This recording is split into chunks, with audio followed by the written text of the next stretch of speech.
السروال ما كانت هذه المسافة الكبيرة اللي بيني وبينه، كان على الأقل كنت قريب عليه، لأن في البداية شفتني بجنبه أنا ترى، بس بعدين يوم في موقف جد محرج وقع مع المشترك سامي ببرنامج ختم ونصيب بمسابقة للسباحة، حيث وزعوا على المتسابقين سراويل قصيرة للسباحة.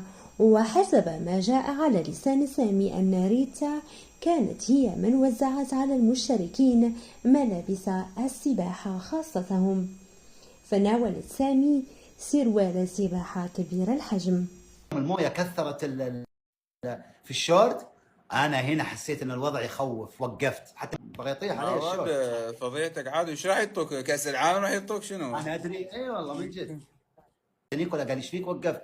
ايش فيني وقفت؟ لا طلعت اقول لك، مر من وصلت قدام قال ايش فيك وقفت؟ قلت له كمل انا اقول لك ليه وقفت، ما بغى يطيح علي الشوط.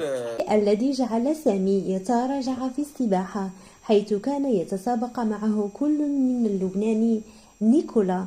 فحسب حديث سامي أنه لم يتمكن من السباحة أو قدما أو التحرك بعدما امتلأ سروال السباحة بالماء، فأحس أن السروال أصبح جد ثقيل بالماء، وكانت هنا الكارثة، وانسلخ عنها السروال داخل الماء،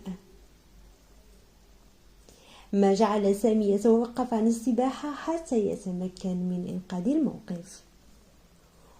وبالتالي كان نيكولا هو من فاز بالسباق.